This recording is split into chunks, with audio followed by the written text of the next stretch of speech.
I don't really have an intro.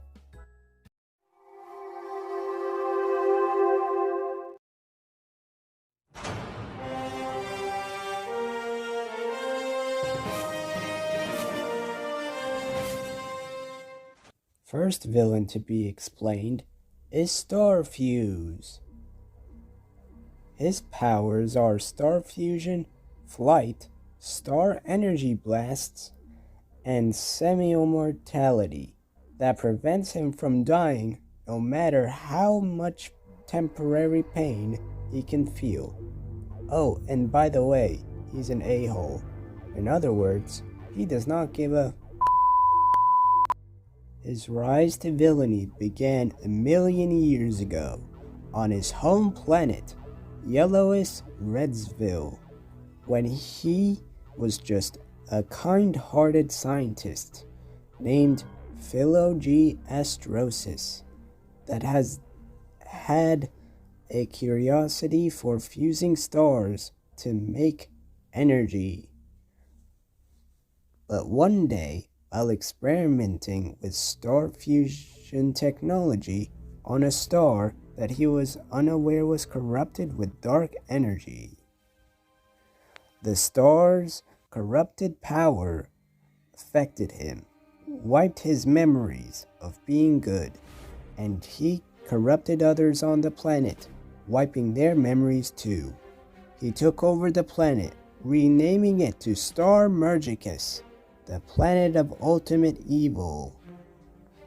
Other civilians, including the original leaders, became his henchmen, ranging from 4 ranks and sizes: Standard, Mega, Elite, and Brute. He became the one and only Starfuse we know today, invading, conquering, murdering with no mercy. That is the backstory of Starfuse. Moving on to the next villain.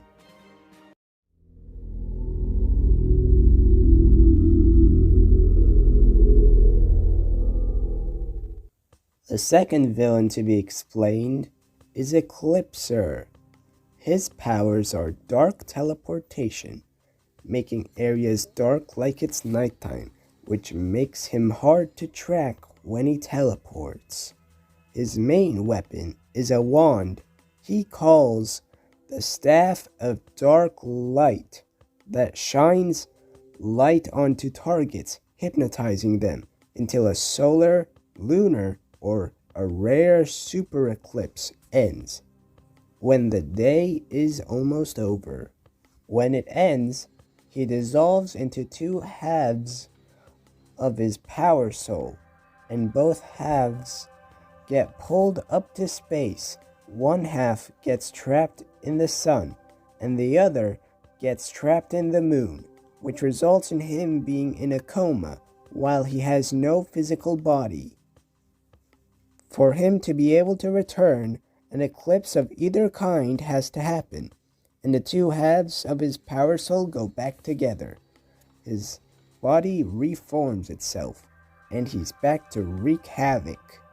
The reason for his existence is that a million years ago, around the same time when Philo, now known as Starfuse, became evil, corruption spread across space, reached our sun and moon. And guess what? An eclipse was happening, and the corruption affected it. And that's how Eclipser was born. When he came to life, his Staff of Dark Light was also created. Then he wreaked havoc on Earth onto whatever species was alive back then. Anyways, that's Eclipser, the Eclipse Sorcerer of light and darkness power. Time to move on to the next villain.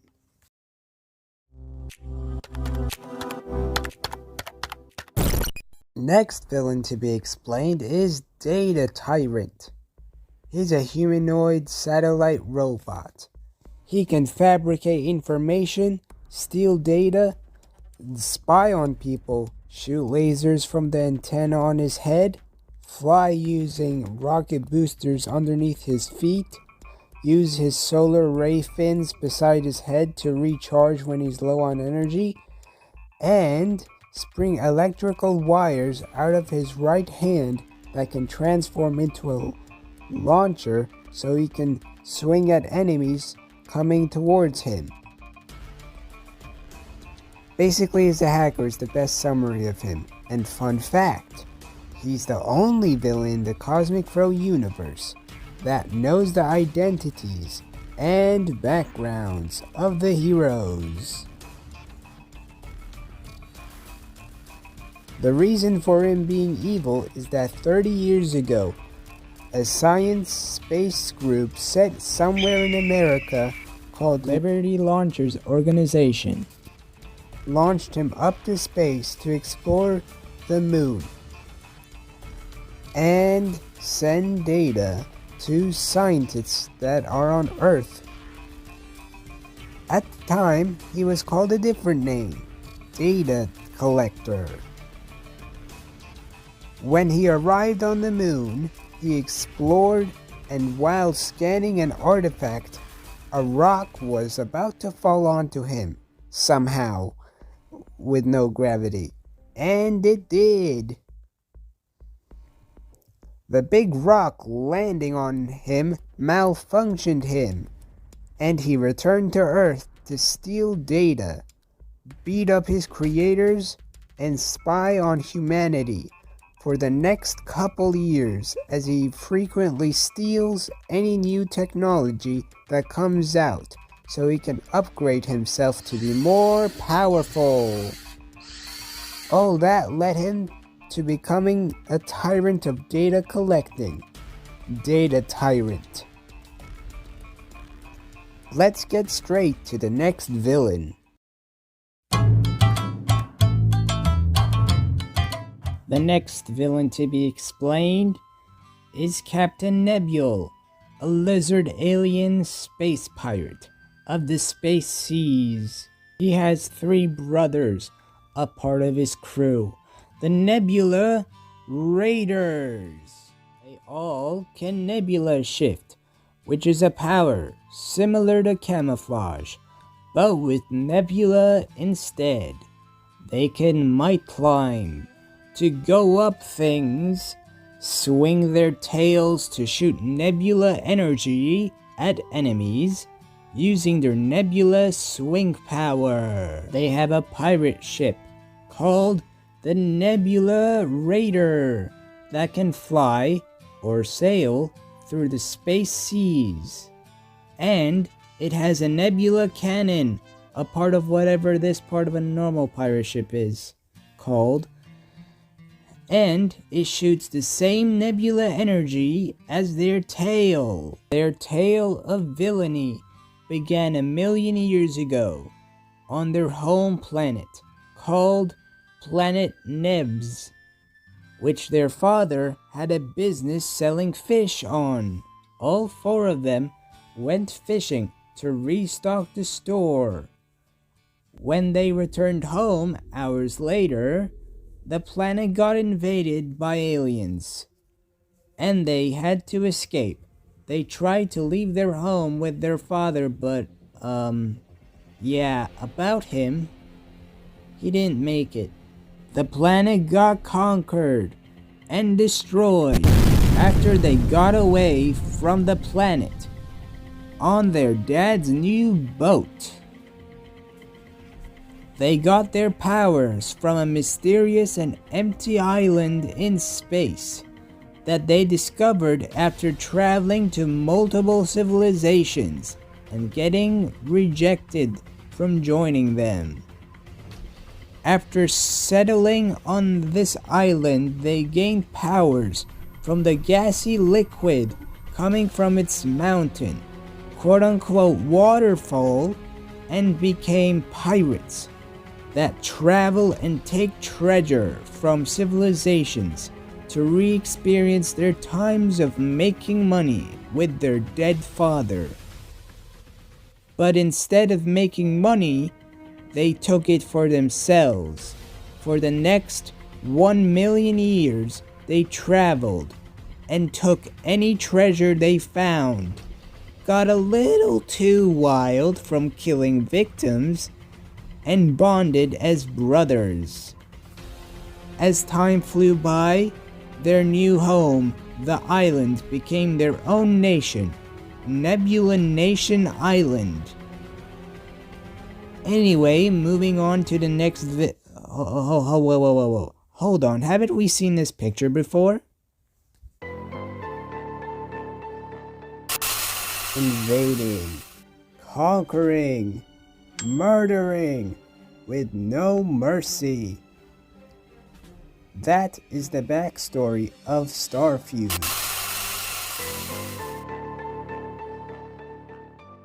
That's right.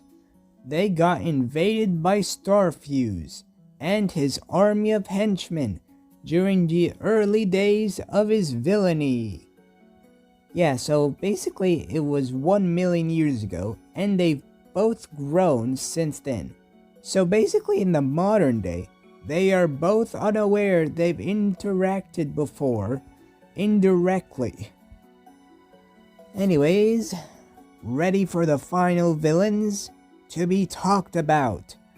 The final villains of this video. Let's go.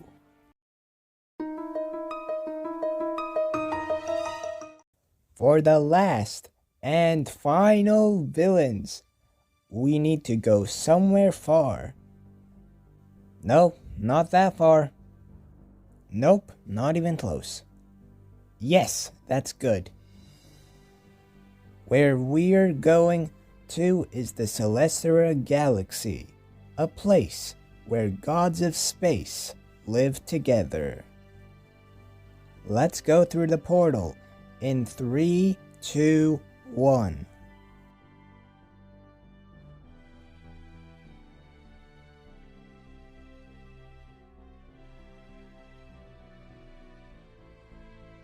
These 4 gods here are a part of a group filled with 4 other gods.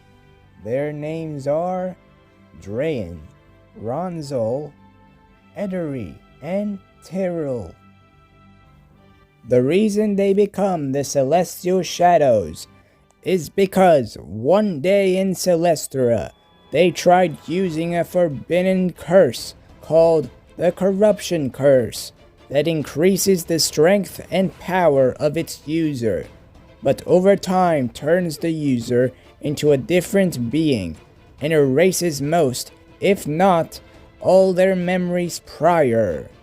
When they used it, their bodies started to get affected by it, and when the other gods caught them, they got banished to the mortal galaxy. A few minutes after getting banned, their bodies were transforming because the corruption curse has reached its full state. They went from gods to spirits of evil. Usually, if you get touched or use the corruption curse, your past memories of being good get lost. But because they were former gods in Celestra, they kept their memories intact.